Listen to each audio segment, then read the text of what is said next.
Veliki pozdrav svima, dobrodošli ponovo na moj kanal Balša Pavićević, drago mi je da ste ponovo na mom kanalu, da me ponovo pratite i da nadam se uživate u mojim klipovima.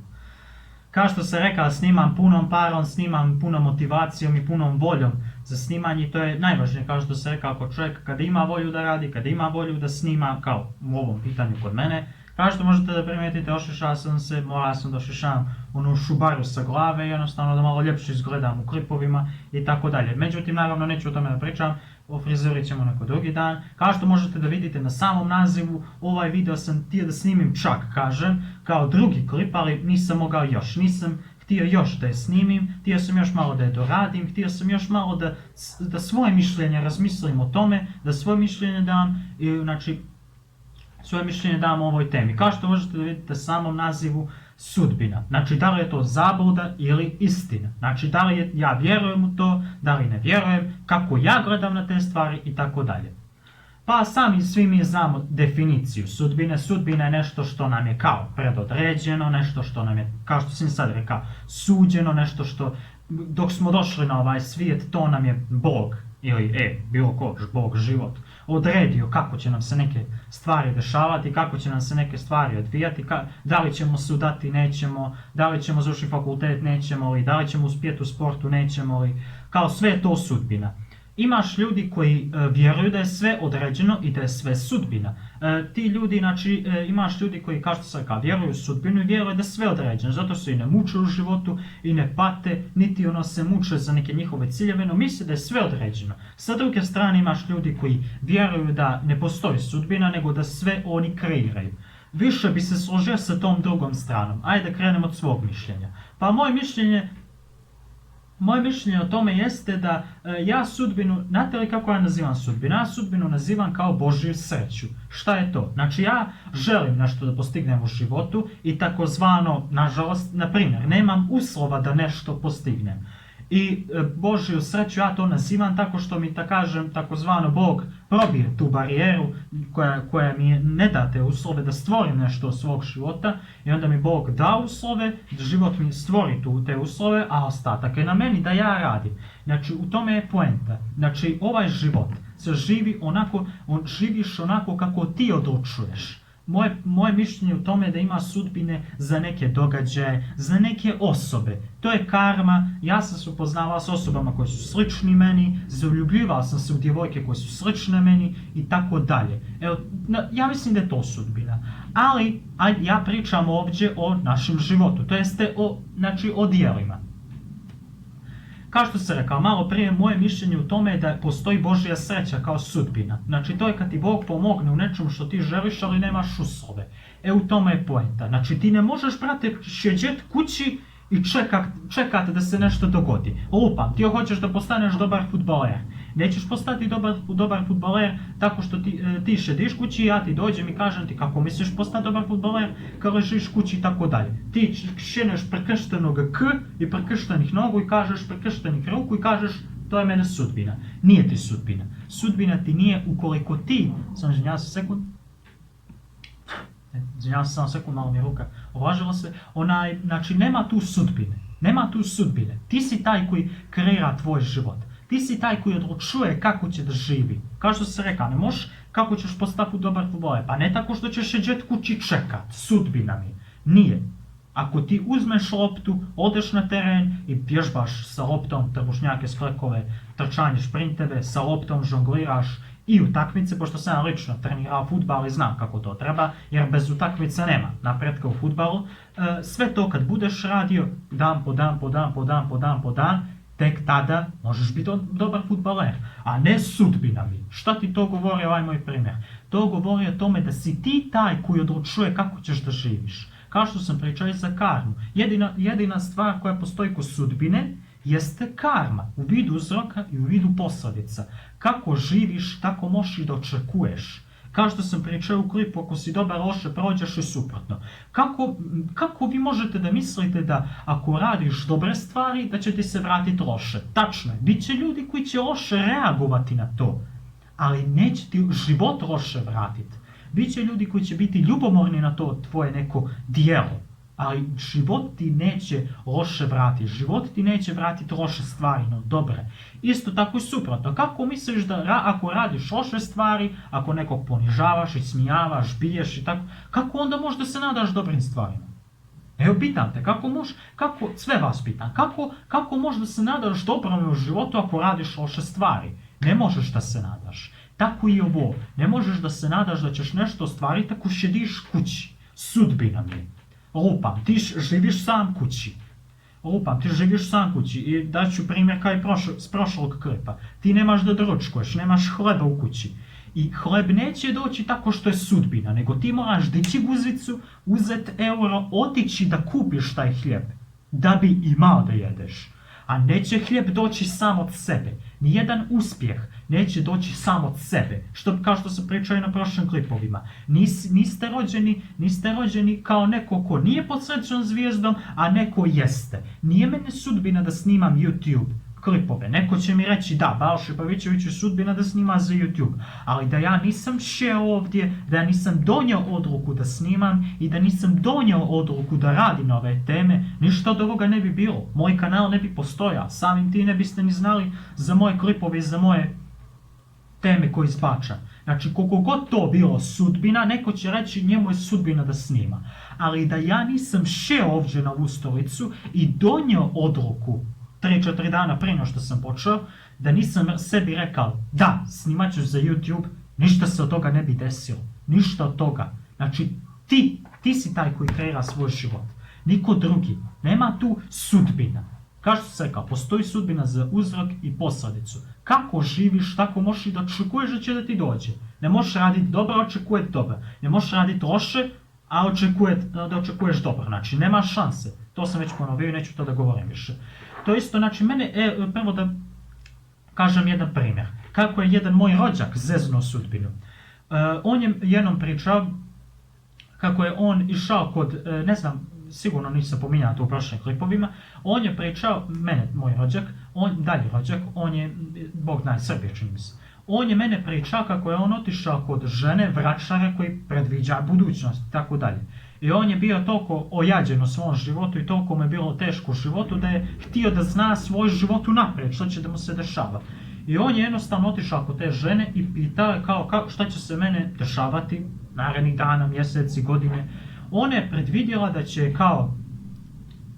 kao on i njegova porodica petočlana otići na putovanje i da će, nažalost, kao jedno od tih člana porodice poginuti. I njega je to malo se potreslo. Mislim, ne možeš 100% vjerovat, ali ti nije ni svejedno što bi se rekao.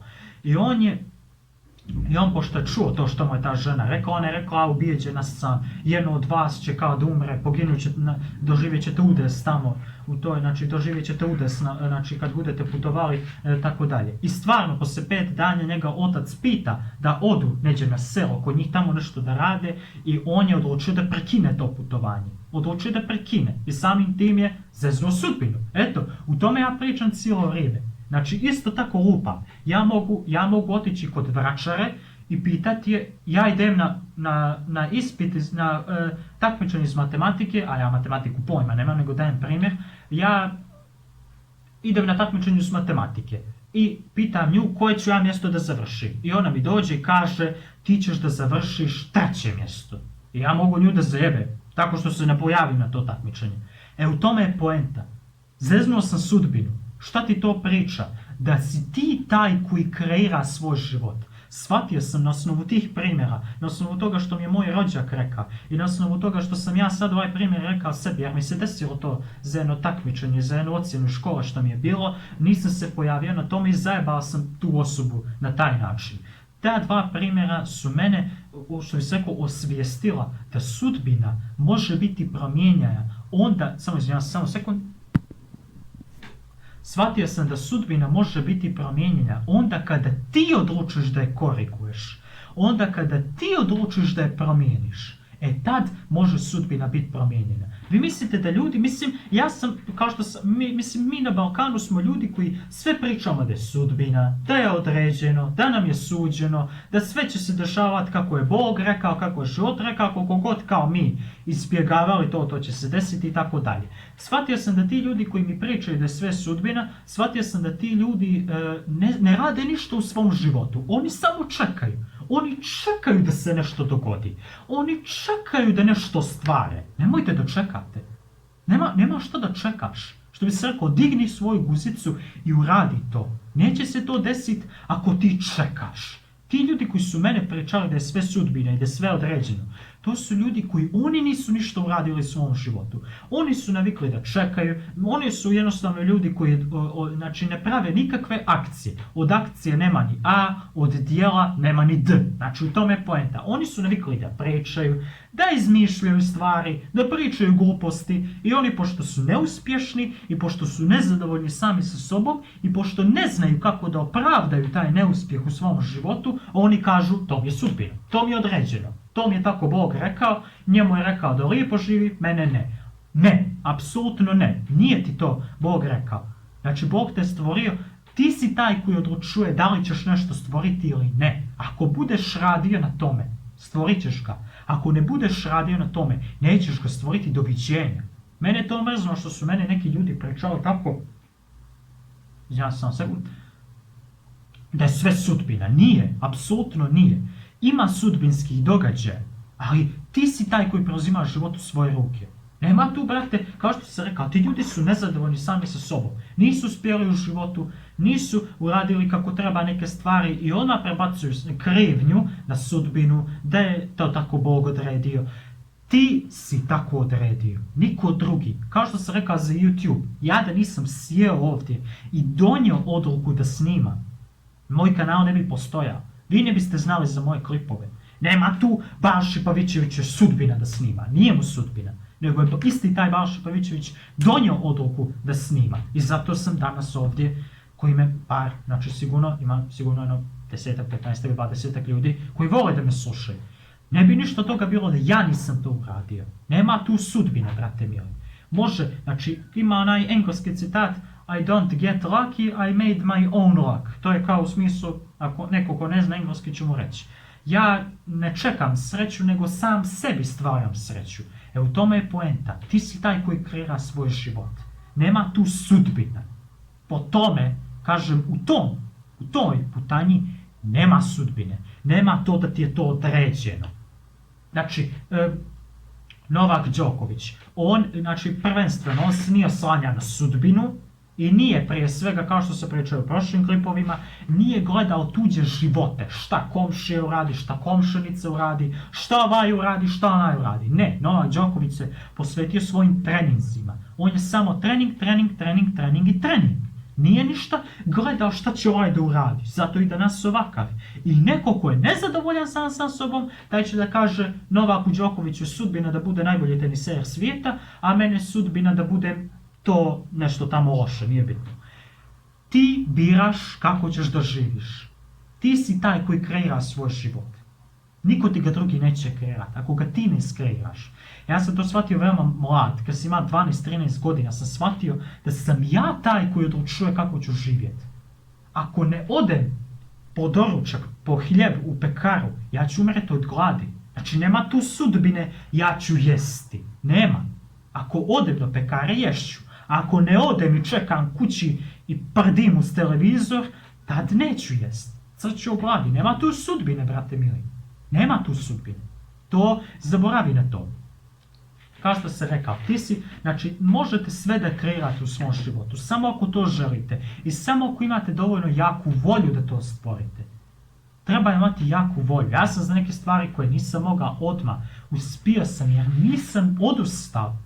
Da, desi. Znači, ja sam isto tako mogao. Zamisli ti nađeš sutra novi posao i počneš da radiš na tom poslu u školi ili na elektrotehniku, nemam pojma, i desi ti se pad, što bi se rekao, pad u životu. Ja sam shvatio da se ti padovi dešavaju da bi čovjek ojačao, da bi čovjek izašao jači, spremniji, a ne da bi te ubio Bog u pojam. Mene su ti porazi koji su mi se dešavali u životu, shvatio sam Znači ja tako mogu otići u firmu i početi da radim novi posao, znači novo iskustvo, nije mi to poznato što bi se. I sad ako mi se desi jedan pad, samo izvinjavam se, samo sekund. Sad ako mi se desi jedan pad i ako mi se desi neki problem, ja sad odmah da kažem, meni je sudbina da ne radim taj posao. Da li vi stvarno mislite da se uspijeva u životu u nekim stvarima? U svim, ne u svim. Da li vi mislite da ćete uspjeti u nekoj stvari, u nekoj profesiji za 2 dana, za 2 mjeseca? Nećete. To se vremenom radi. Ne može to odmah, brate mili. Sad ako ne padneš odmah, sudbina. Sudbina je da ja ne radim to. Ja odem da treniram fudbal, kao što sam trenirao, međutim shvatio sam da fudbal nisam za profesionalizam, nisam neko ko će biti toliko disciplinovan na treninzima, ali ja sam imao, nije sad da sam imao talenta, ali sam imao imao sam smisla da budem dobar igrač, ali jednostavno vidio sam da ne mogu da izdržim taj profesionalni život. I to je drugo, to već nije predaja, ja sam shvatio da nisam za to, da nisam za profesionalni život fudbalskog, ali ja mogu biti dobar igrač, ali sam shvatio da ne mogu za profesionalce da idem. I to već nije odustajanje. Morate da razlikujete odustajanje kao ovo što sam rekao, uopšteno odustajanje. Ako ti nešto voliš, ako ga voliš najviše na svijetu neku stvar da radiš, i ako od toga odustaneš, to je odustajanje. A ja nisam znao da sam za fudbal. Bukvalno sam vidio da nisam za profesionalizam i onda sam odlučio da idem drugim, što bi se rekao, putevima u život. To je već drugo. To već nije predaja. Ja sam samo shvatio da nisam za to. I doviđenja. Znači, ne možeš ti otići da treniraš fudbal i prvi dan nisi dobar na treningu utakmici i odmah kažeš to je sudbina, ja nisam za to. Ne može to tako. Moraš da probaš 100.000 puta. I kad 100.000 puta već vidiš da to nije to, onda, brate, stvarno nisi za to. A ne odmah, nisam za to. Polako. Idemo stepenicu po stepenicu. To ne može odmah da se ostvari. Odmah, direktno. Samo sekund. To ne može odmah da se ostvari. Mora to vrijeme da ide. Nema tu sudbina po pitanju toga. Znači, kao što sam rekao, sudbinu možda promijeniš ako ti odlučiš da je promijeniš. I ako ti odlučiš da napraviš nešto, da skreneš od te sudbine. Može sudbina postojati.